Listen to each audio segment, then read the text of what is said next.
Ok, ahora sí. Entonces, para los que acaban de entrar, hemos visto las medidas del olivo, 10 metros. Hemos visto Efesios 4:13, de la plenitud a la altura de la medida de Yeshua, a la medida de la estatura de la plenitud de él. Plenitud no es cantidad, hemos visto que es máximo desarrollo, lo que está pasando en estos momentos. A través de la Torá estamos nosotros recibiendo información, nos estamos alimentando de la raíz milenaria. No es por ello lo que se suele decir, hasta que ingrese el último gentil, porque eso va a ocurrir, decíamos, después de la gran tribulación. Luego también hablamos de que el olivo tiene flor. Estoy haciendo un pequeño resumen, la razón de que ha habido esta desconexión. También mencionamos que el olivo tiene una flor hermafrodita, ambos sexos. Ese olivo abarca toda la humanidad.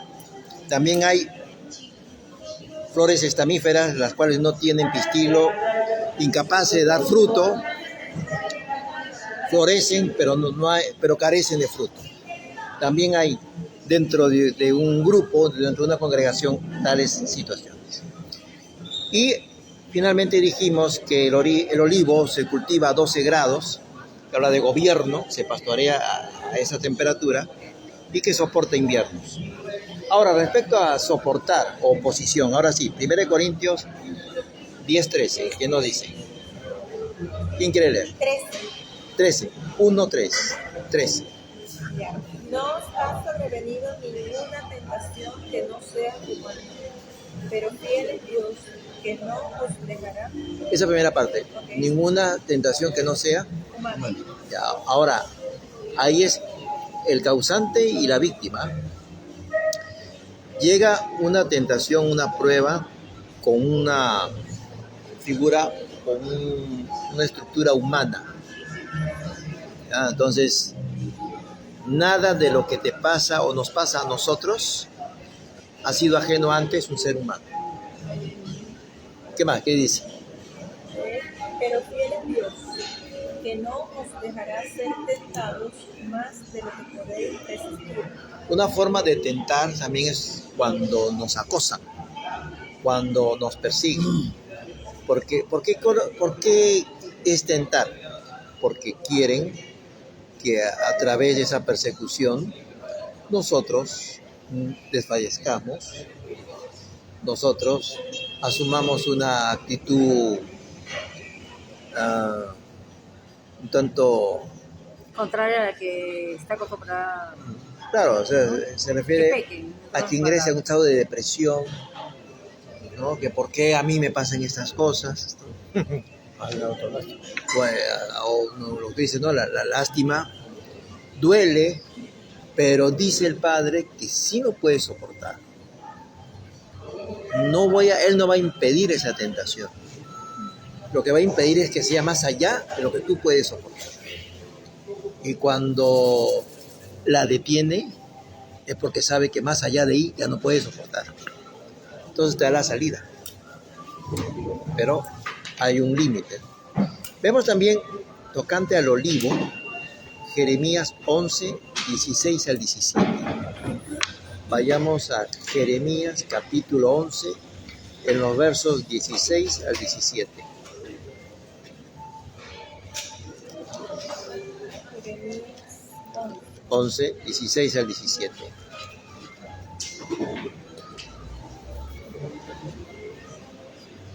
De ahí viene, porque algunos dicen que el olivo es el Mesías, que es Jesucristo, que es Yeshua. Pero el olivo no es el Mesías. El olivo es un pueblo. Bastaría con leer, como parece que va a leer la hermana Yanes, o tú vas a leer. No está bien, Yanes. Ah, ya, ha salido elegida, hermano. Amén. Olivo verde, hermoso en su fruto y en su parecer. Dos cosas, fíjate. Hermoso en fondo y hermoso en forma. Lo está diciendo, hermoso en su parecer y hermoso en su fruto. Las dos cosas, fondo y forma. ¿Por qué? Porque a través del rostro también se aprecia la sabiduría, la tranquilidad espiritual, la paz de una persona. En una mirada, como lo que estudiamos Cantares, en una mirada se dibuja también cuál es el sentir espiritual de la persona. Entonces, fondo y forma, dice. ¿Qué más? Hablando de plenitud, fondo y forma. Llamó el Eterno tu nombre. A la voz de recio estrépito hizo encender fuego sobre él y quebraron sus ramas. Está hablando te había llamado, ¿tú cómo lo tienes ahí también, olivo? ¿Cuántos? ¿Cómo lo tienes? El 16. Olivo verde. Olivo verde. ¿Tú también tienes olivo verde? Sí, olivo Ya, verde, ya. hermoso en su fruto y en su parecer. Ah, ok, ya. Entonces, ¿cómo lo llamó? Olivo verde. Verde. Entonces, ¿a quién le llamó olivo verde? Al pueblo. Pueblo. Pueblo. Al pueblo. Entonces, está aplicándola a Israel. Y dice de algunas ramas. ¿Qué pasa con algunas ramas? Y quebraron sus ramas.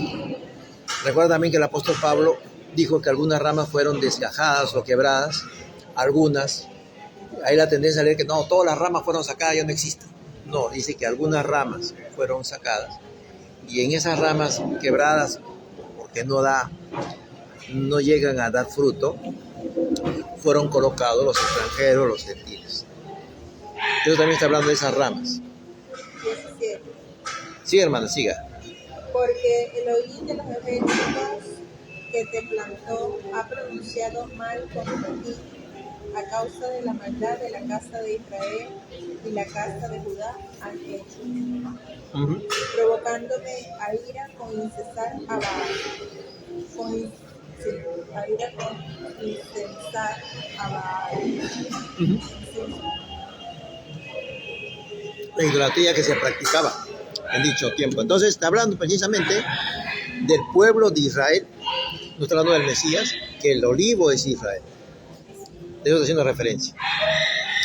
En sus inicios Israel estaba cargado de hermosos frutos, ciertamente. Pero una calamidad llegó para ambas casas.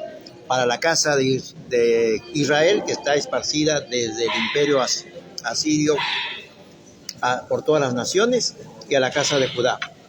Debido a que se fueron tras Baales, se fueron tras otros dioses. Se vendieron a otras lealtades.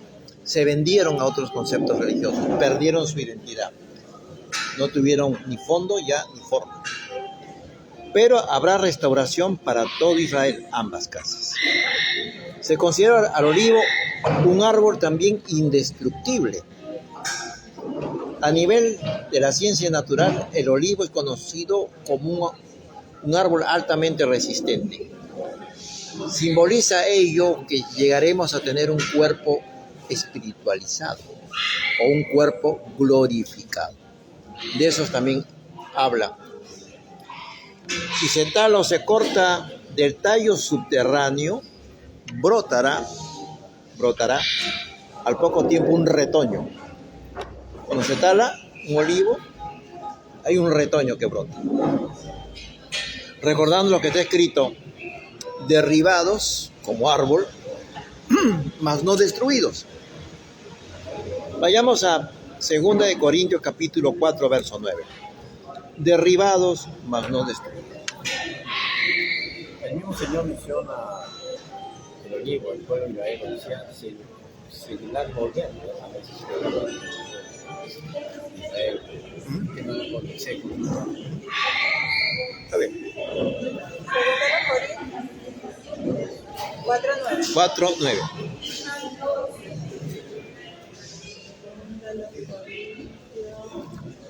Ajá, está bien. ¿Qué dice? Dice, perseguidos, mas no desamparados. Derribados. Entonces, mira, el hecho de que te persigan, te ataquen, te critiquen, te lancen de todo, no significa que estás desamparado. No significa que lo hacen porque tú no tienes un amparo. Eso no es así. La escena es la siguiente.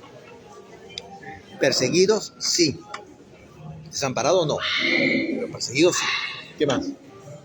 Derribados, pero no destruidos. Te van a querer derribar, o sea, quitarte de la posición donde estés. Pero eso no significa que ya estés completamente destruido. Eso no significa. ¿Qué más? Nada más desde el 9. Entonces, se está permitiendo la persecución y se está permitiendo el ser derribado, pero no desamparado y no destruido. Entonces, igual en esos términos, ¿no? Sí. las mismas palabras.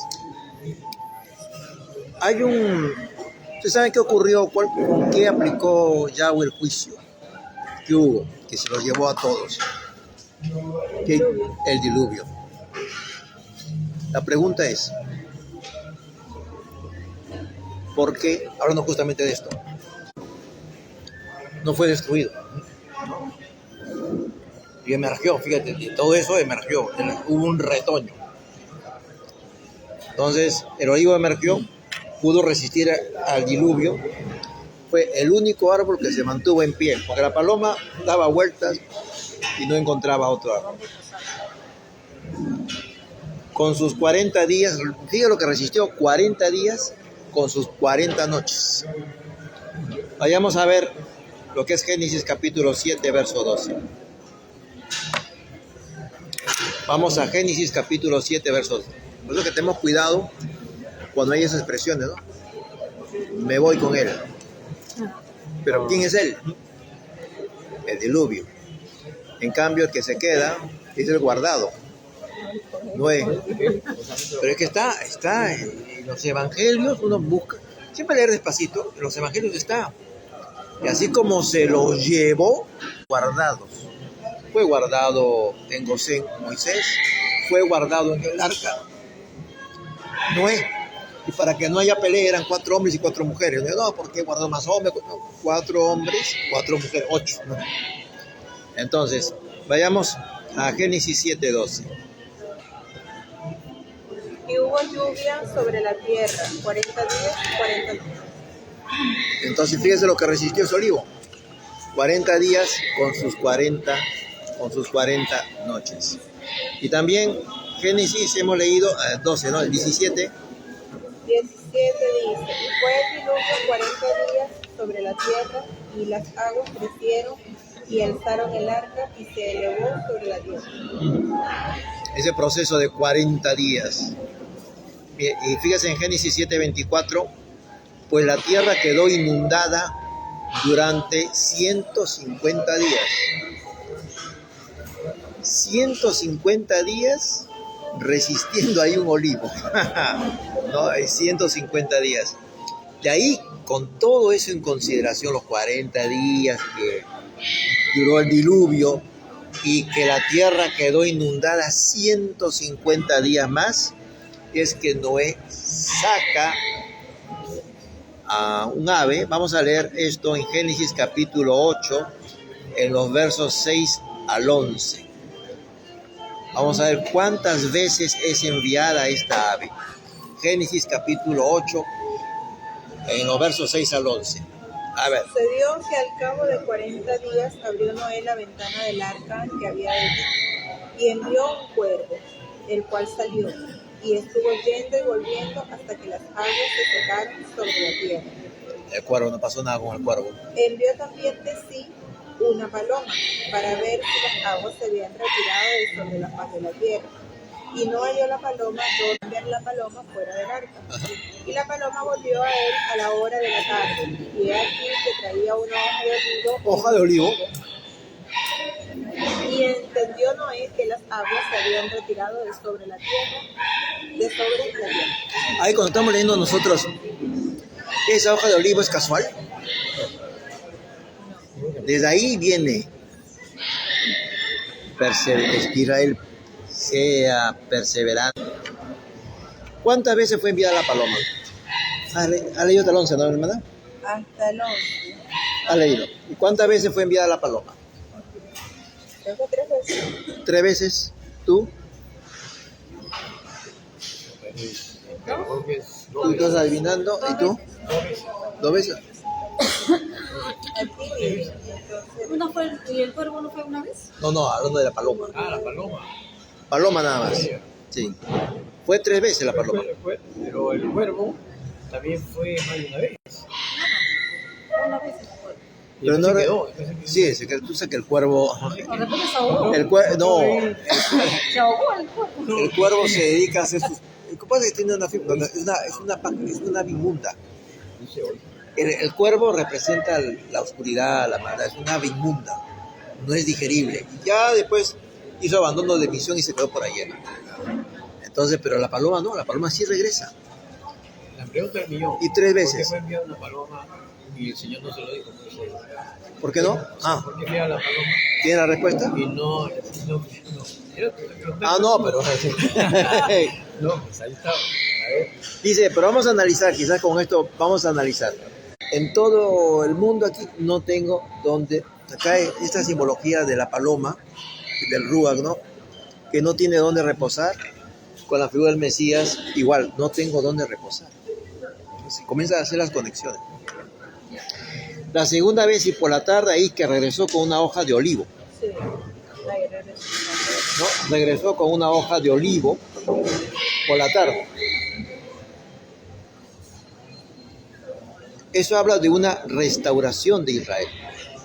La hoja de olivo habla de ese retoño milenio, porque en ese milenio no hay figuras opositoras. No vamos a ver a la gente bonita que tanto nos ama hoy, ¿no? Que nos persigue con mucho cariño. Entonces, eso no hemos experimentado. Nosotros estamos en el desierto de las naciones. La plenitud de las promesas que están en las escrituras hablan estando nosotros en la tierra de Israel. Pero nosotros estamos ahorita en el desierto de las naciones. Y por eso que la plenitud de esas promesas van a ocurrir cuando estemos en ese milenio. Como estamos en el desierto de las naciones, por eso él dice la palabra, que hay un reposo que está pendiente, que ustedes no lo han vivido, ¿no? De eso está hablando la Escritura. Entonces, está claro que fueron 3 veces, ¿no? Sí. Lástima, hermano, que tú piensas en el cuervo, no vamos pensando en la paloma, siendo el cuervo de animal. Entonces, el cuervo fue echado fuera del arca, el animal inmundo, la paloma fue... Lo que pasa en hebreo, cuervo y árabe se escribe muy igual. Pero hay una diferencia fonética. Es como cuerda y camel. Camel y camel. Y entonces se ha pensado que era un camello pasando por el ojo de una aguja, que no va porque la puerta de aguja apareció en el siglo IX. No había esa puerta en ese tiempo. ¿Y para qué vamos a hacer forzar a un camello? Y eso que no fue en ese momento, fue en el siglo IX. ¿Cuál es la idea de que, fíjate cómo un camello, el hilo sí pasa? No tiene nada que ver con la puerta.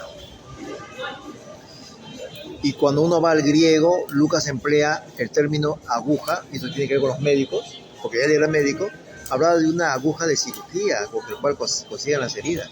Literalmente está hablando de eso. Está hablando en términos de ciencia, de operación. Hay un detalle. Si tú lees casi la mayoría de los testamentos, ellos, o sea, hoy en día se lee bajo la mentalidad y la filosofía griega, pero no... Claro. No. Porque la cuerda, ¿qué cosa es? Es un conjunto De hilo. de la aguja y que, no sé si te lo he compartido a ti. Ya, yo te voy a enviar, hermana. Y que es importante porque desde el hebreo es otra concepción. Y sobre todo que esa bendita puerta de aguja, ojo de aguja, nace en el siglo IX. No había puertas de aguja antes. Entonces no se puede tener una figura con una distancia, bueno, es un equívoco, son 900 años, ¿no, hermano? No es nada, pero aplicar una figura de algo que no pasaba y traerlo a esta enseñanza. Eso fue hace 500 años que se planteó como letra, ¿no? Entonces, el cuervo no regresa porque se estaba dando un festín con todos los cadáveres. ¿Para qué voy a regresar? ¿Para que me den al piste? Porque hay carroña. Y se quedó, ¿no? Fíjate, egoísta el cuervo, ¿no? Se quedó.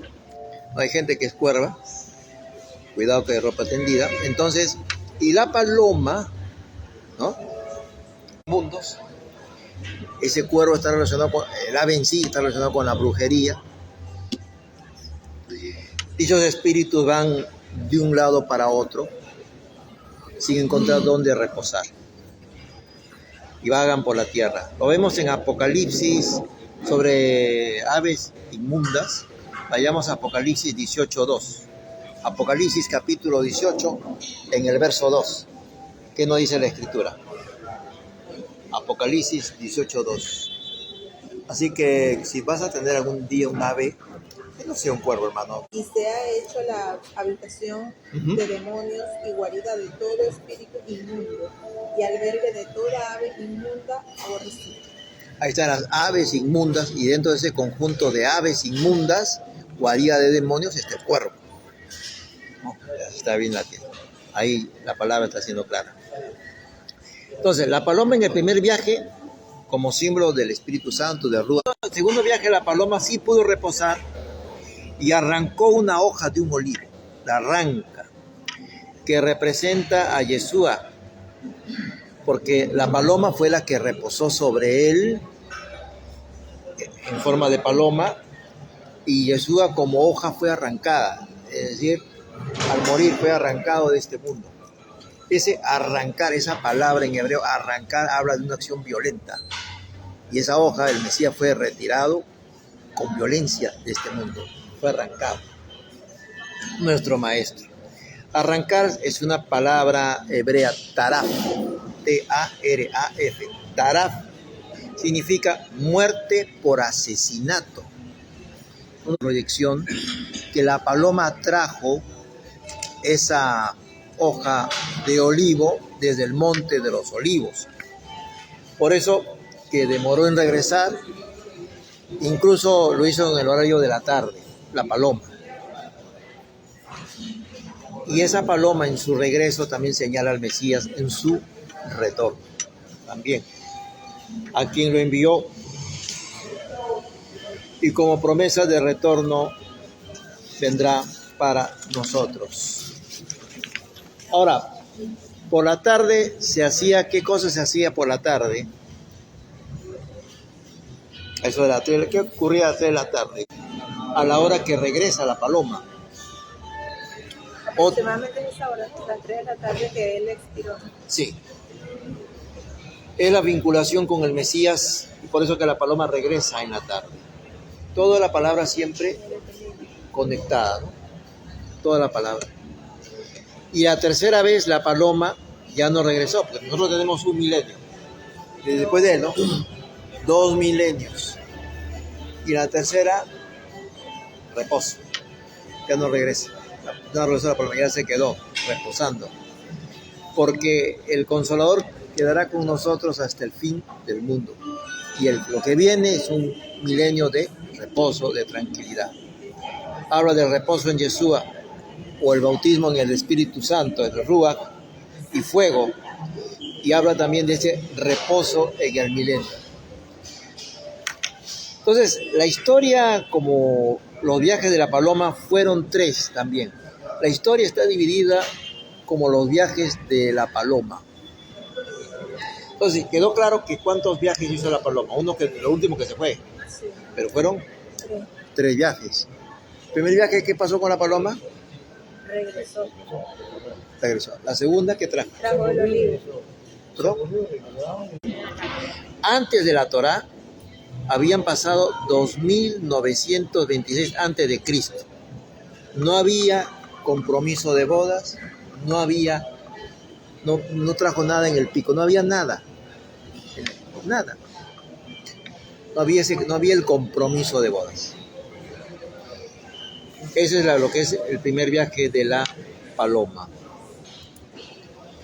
Luego, en el año 1486 antes del Mesías, hubo el florecer de la escritura, de la palabra, del compromiso de bodas, la entrega de los 10 mandamientos a Moisés. 486 antes de Cristo hubo el florecer, por eso que vino la paloma con la rama de olivo. Estaba la Ketubá.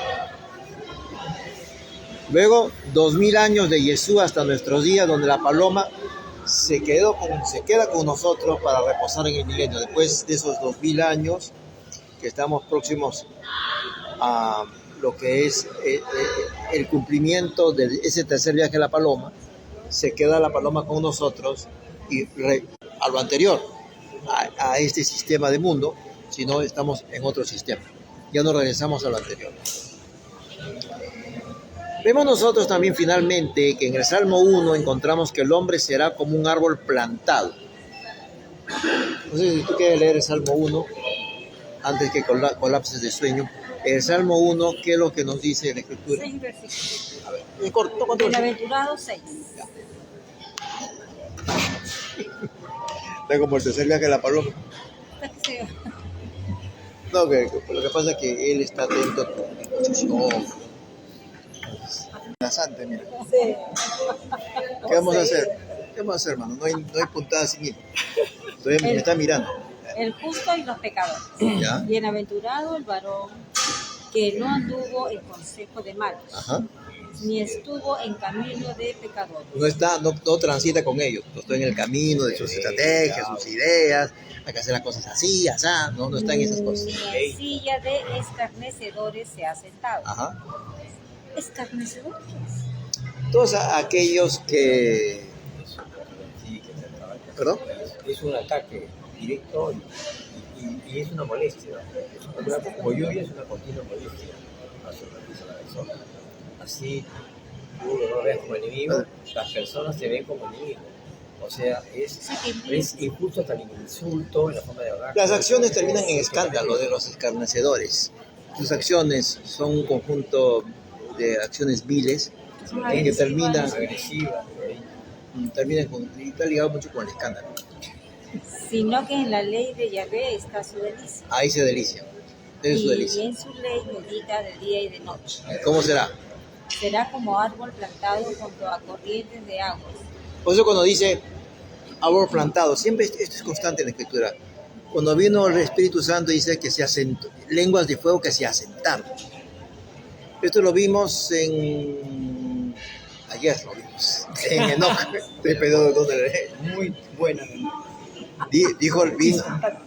¿Mi memoria? Sí. Así es. Entonces, dice que las lenguas de fuego se asentaron. El término asentar no es algo pasajero, no, es para fundar un reino en ti, constituir un reino que va a mandar desde ti. Eso es asentarse. Nosotros tenemos que entender que tenemos que hacernos a un lado, porque ha llegado el Rúa para asentarse, para gobernar. Eso es asentarse. Y por eso que también acá habla de un árbol plantado, asentado. Claro, será como un árbol junto a corrientes de aguas. Ajá. La corriente de agua, la palabra, la escritura. Que da su fruto en su tiempo. Y su hoja no cae. Y todo lo que hace prosperará. Uh-huh. No así los malos. Pero eso, pues, todo lo que hace prosperará. Entonces no se puede hacer tampoco una disquisición, ¿no? Yo todo lo que hago va a prosperar sin importarme si estará sentado, ¿no? Sin importarme de recibir como agua que fluye la palabra. Porque algunos, permíteme esto como ejemplo, ¿no? Algunos viven tomando la misma agua. No digo por ti, ¿no? ¿Qué parece? Tomando la misma agua constantemente. Entonces ya el agua no está con la misma condición, ¿no? Y encima esto no tiene marca. Entonces, debemos que ser como el agua que fluye, que es constante. Sí. Es nueva, ¿no? Que es nueva, claro. No así los malos que son como el tamo que arrebata. El tamo es el polvo, ¿no? El tamo, por ejemplo, acá hay tamo, ¿no? El polvo. El tamo que arrebata el viento. Por tanto, no se levantarán los malos en el juicio. No se levantarán. Ni los pecadores en la congregación de los justos. Derribados y destruidos no se van a levantar. Porque Yahvé conoce el camino de los justos, mas la senda de los malos perecerá. La senda de los malos perecerá. Entonces ahí vemos eso. Y una vida, el árbol plantado significa una vida estable, firme. Debemos estar a la orilla de un río. Actualmente estamos recibiendo, ¿Qué significa el estar a la orilla de un río? Significa el estar estudiando la palabra. Así es. Una palabra que sacia el alma. La palabra que sacia el alma, claro, la palabra que sacia el alma es la que fluye como un río. O aquí alguien ha visto un río estático. Porque no es no hacer un recalentado de las cosas que sabemos. No, tiene que estar fluyendo, tenemos que estar en ese crecimiento. Habla de estatura, de plenitud, de desarrollo. Entonces, todos los días, en el estudio de la palabra, tienes una aventura. No puede ser un recalentado de cosas. Además, el solo hecho de estudiar la palabra ya. Pero estudiándola en profundidad. Claro. Por ejemplo, hoy día estamos viendo lo de la paloma. Y la conexión con el Mesías y la conexión con la historia. Entonces, todo eso a nosotros nos desafía. El encontrarnos con la palabra tiene que significar que hayamos aprendido algo más. Algo tocó nuestra alma y de lo que estamos experimentando hemos sido instruidos y fortalecidos. Y una palabra que consuela y que nos exhorta también y que nos dice la verdad. Perseguidos, derribados. Estás en una posición bien y te derriban. Pero no te has destruido, pero sí derribado. Entonces dices, levántate, pues dices, levántate, pues, okay, va a pasar. Primero tiene que estar echado. Entonces dices, levántate. Y que da fruto a su tiempo, no a nuestro tiempo. Entonces, las cosas serán a su tiempo y jamás se marchitan sus hojas. Es decir, al recibir las aguas, la palabra de Yeshua, seremos como un árbol que florece, no de hojas que se marchitan, porque no reciben la savia, no recibe la luz, no recibe el viento. Por eso que a los árboles hay que podarlos. Pero como un olivo está lleno de hojas, pura apariencia, no da fruto. Tiene que ser podado del olivo. Tú que vas al olivar constantemente, ¿no? Hay que podar el olivo para que ingrese el viento y reciba la salud del olivo y pueda dar fruto. Entonces, tenemos que ser como un árbol floreciente, sin hojas marchitadas alguna. Aquí alguien de los presentes se siente o se ha sentido como un olivo con hojas marchitadas. En algún momento, porque cuando nosotros nos sentimos como hojas marchitadas, cuando no queremos deshacernos del pasado. Entonces vivimos con hojas marchitadas. O tenemos que despojarnos para poder recibir lo nuevo de ello. En su momento, la paloma pudo encontrar la hoja y traérsela a Noé. No fue en el tiempo del hombre, sino en el tiempo de Adonai que ocurrió eso, que fue anunciando, hasta que ya la paloma pudo reposar. Igual nosotros, en el tercer viaje de la paloma, en ese tercer milenio que viene, vamos a poder reposar. Las promesas es en Él, no se marchitarán, siempre serán, en su tiempo serán. Desde aquí, mis hermanos, respecto a este tema de una hoja de olivo que trazó la historia en estas 3 veces, la conexión con el Mesías, las medidas del olivo, la altura, el pastoreo a determinados grados centígrados, como la historia está también en 3 momentos, el reposo pendiente, como la paloma que encontró el reposo final, así igual nosotros vamos a entrar en ese tercer milenio, en ese reposo pleno. ¿Alguna pregunta o algún testimonio de lo que la palabra les haya transmitido? Sí, en mi caso estaba pensando en el mensaje con todo de árbol. Yo estaba meditando sobre eso de árbol. Y entonces decía, ¿qué finalidad el Señor me dice árbol? ¿Te dicen a aquí? Ese pasaje, Ya. Porque yo me estaba hablando de eso. Me decía, ponte sobre los pies. Ya. Me hablaba de árbol. Entonces comencé a compararlo. ¿Cómo el árbol puede estar aquí? Tiene que tener esa seguridad. ¿Y por qué? Claro. Ponte sobre tus pies. Es como lo que veíamos hoy en la clase de Cantares.